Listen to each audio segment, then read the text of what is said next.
Alors, Shai, oui. Qu'est-ce qu'on a en high-tech? Bonjour, après la musique, c'est pas évident de passer au high-tech, mais on le fait, allez. Bah, ça nous vient tout droit d'Angleterre, et c'est le Vous Racing y étiez, récemment, Green, en Angleterre. la semaine dernière. Exactement. Et c'est le Racing Green Endurance, alors une superbe voiture, 400 chevaux, une vitesse pouvant atteindre les 200 km/h, nouvelle voiture électrique. Ah, alors donc le stéréotype de la vieille voiture électrique lente et laide, tout est fini. J'ai les images, j'en ai profité la semaine dernière justement pour les prendre. Voilà, vous êtes extraordinaire. Allez, on regarde.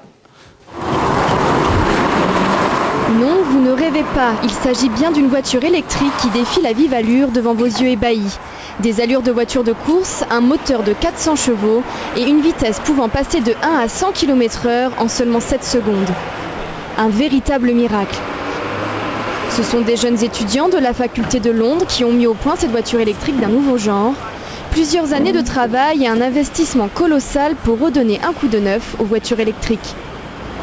Nous voulions vraiment faire en sorte que le public change sa façon de voir les choses. Si les gens achètent les électric cars, c'est sûrement parce que les voitures en valent la peine et qu'elles sont amusantes à conduire et sexy. Les voitures à essence aussi ont eu leur succès au début de leur commercialisation. C'est pareil. L'objectif de cette voiture ? Promouvoir une autre façon de se déplacer avec la même rapidité, la même efficacité, mais tout en prenant soin de l'environnement. Avec ce type de moteur, les émissions de carbone sont considérablement réduites. L'électricité que nous utilisons aujourd'hui a une forte teneur en carbone. Si nous mettions notre mélange d'électricité dans cette voiture, il n'y aurait qu'une émission de 55 grammes de dioxyde de carbone à chaque kilomètre. C'est vraiment moins. La Toyota Prius génère 89 grammes de CO2 par kilomètre, mais comme nous allons réduire la teneur en carbone de notre électricité d'une manière générale, on pourra réduire le CO2 dans cette voiture. La voiture s'appelle Racing Green Endurance, elle peut aller jusqu'à 200 km/h et elle risque bien de bouleverser le monde de l'automobile. Pour tester ses capacités d'endurance et ses performances sur une longue distance, les jeunes étudiants ont décidé de parcourir plus de 26 000 km sur la fameuse route panaméricaine qui relie les 3 continents les uns aux autres. Si le gouvernement britannique investit dans le projet et décide de construire des bornes électriques tout au long des routes et des commerces, il sera possible de recharger sa voiture en seulement quelques heures. Pratique et efficace pour la vie quotidienne, prix de départ 65 000 €. C'est vrai qu'elle a tout d'une grande, hein, cette voiture. Des allures de voiture. Ça vous intéresse, vous, l'écologie, une belle voiture comme ça, en même temps qui pollue pas? Nous, on aime tout ce qui est vert et écologique, ça c'est sûr, mais avec 65 000 €, on ferait encore deux albums, 10 clips au lieu de cette voiture. Donc, au lieu de cette voiture. Bon, mais c'est sympa, c'est un bon... Bon, ça vaut le coup. Pourquoi pas faire un petit coucou à Shai Agassi également de Better Place pour lui dire, faudrait peut-être...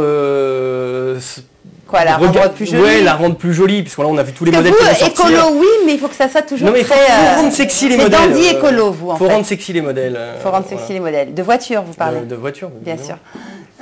Un web ou non? Oui, éventuellement. Allez, un petit web, d'accord. Alors, les chiens sont pas souvent admis dans les taxis. Ouais. Alors, faut bien qu'ils on passe du coq à l'âne dans cette émission, c'est... Donc évidemment, comment ils font ces pauvres toutous quand ils veulent prendre un taxi et puis se déplacer d'un endroit à un autre? Eh ben, ils prennent une tortue. Non. Et si, j'ai les images, on va les regarder tout de suite. Allez, on regarde, c'est drôle. Oh, mais c'est pas possible. Eh ben voilà, donc... Qu'est-ce que c'est que c'est une vraie tortue? Oui, oui, alors donc ce caniche toy de race, dont la queue n'a pas été coupée, et sur sa tortue. Oui, d'accord. On voit, comme tous les chiens, ils ont une queue, oui, alors? Et voilà, et donc il se déplace calmement. Mais on ne sait pas. Mais alors il est d'un flegme terrible. On ne connaît pas le prix de la course. On ne sait pas si ça a été payé en salade ou en monnaie. Chicotte, elle est morte de rire. Hein, ma tricota. Ah voilà, c'est vrai que c'est très très drôle, c'est très sympa. Ah, c'est le couple du siècle, ça. Hein. Voilà. Bon, c'est mignon. Ah, ils sont mignons. Ça vient tout droit des États-Unis. Alors ils bougent pas, puis il a l'air très comme ça. Ils sont contents, ils vont se paxer. Ils vont se paxer. Voilà. Bon, on annoncera les enfants. Je sais pas ce que ça donne, un chien et une tortue. Ouf. Faut pas y penser. On n'a pas vu. Allez, je vais pas rentrer sur cette pente. Quelqu'un qu'on connaît éventuellement?